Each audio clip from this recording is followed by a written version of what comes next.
Well, it starts a pretty hot week coming. It was pretty hot this weekend at markets. Got the guys out here mowing some grass today, and we are just finishing up bloom in grapes.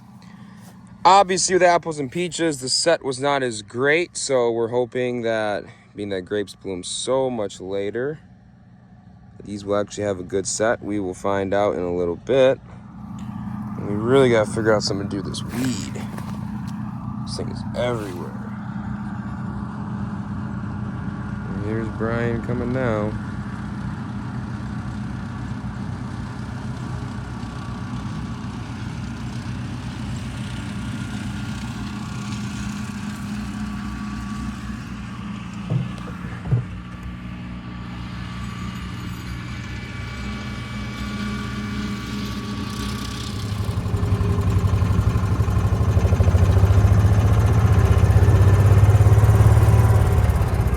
Grass got pretty long again on us.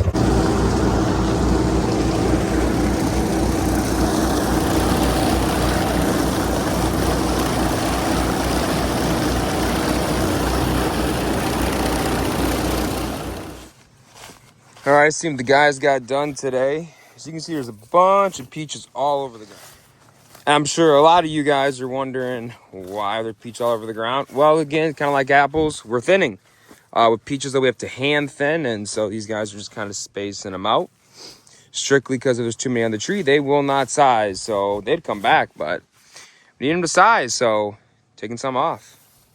Way more than we thought was going to be in here, but that's all right. So yes, even though these did what we thought we're going to have a lighter crop, now actually look absolutely beautiful.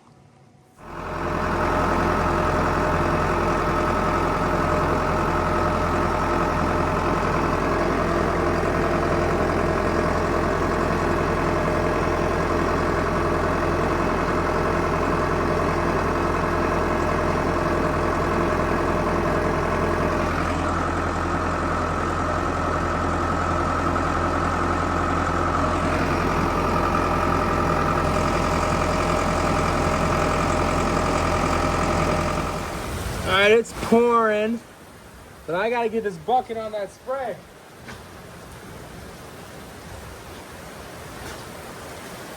So we're trying to run for it. Oh man.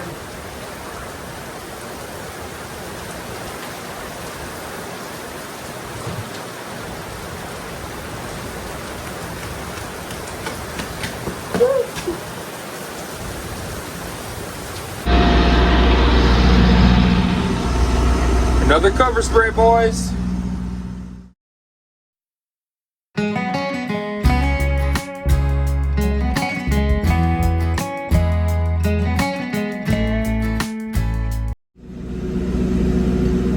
Alright, so we are back in our 2-week spray rotation right now. You can see behind me.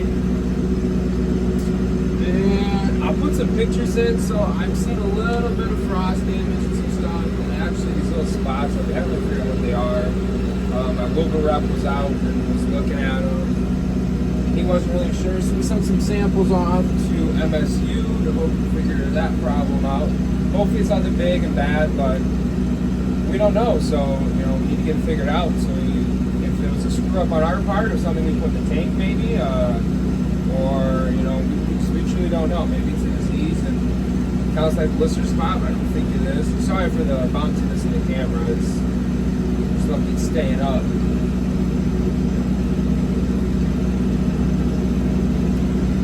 But yeah, I mean, I don't know. So we're into our 2-week summer rotation. We're trying to push it out a little bit longer, maybe 16 days in between sprays. Still not a lot of fruit out here. We're about to hit those galas. I put that Accede on a few videos out, and hopefully those are a little bit better because there's a lot on the trees, and we're gonna knock a few off and then be small. You guys probably can't tell from the camera, but on the ground we are starting to see some of those small apples falling off. So honestly, that Accede may have done almost a perfect job. So I'm really pumped to see that. That'll help these size up great. These are John Golds on the right.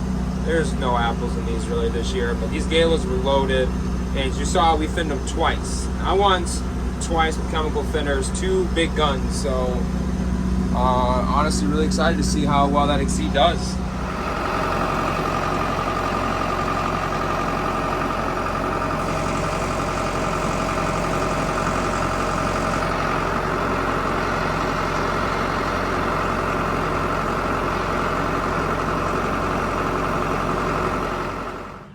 All right, so on our grape weed sprayer, actually, we ran a hydraulic pump on the back, so that just went out recently.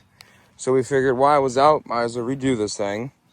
So we went with a PTO-driven pump on the grape weed sprayer now, and had our cousin come and kind of redo everything. Cause we had a lot of foam in here because it used to just drop in here. Now we have a return line where we can actually adjust how much is going back in that tank for agitation. We were running at 50 PSI. I was putting too much water on, vaporizing too much, and now we have it set we're only running 30.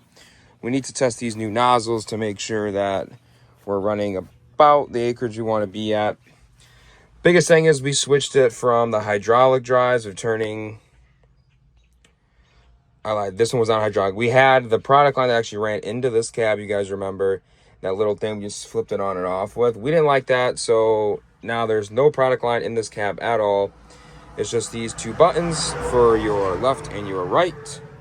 And that electric runs off of 2 little T-jacks.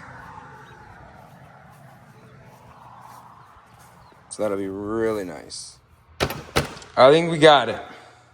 So, still broken. Still having issues. Again, so I couldn't figure it out. I went on the John Deere portal. Greenmark's got a website.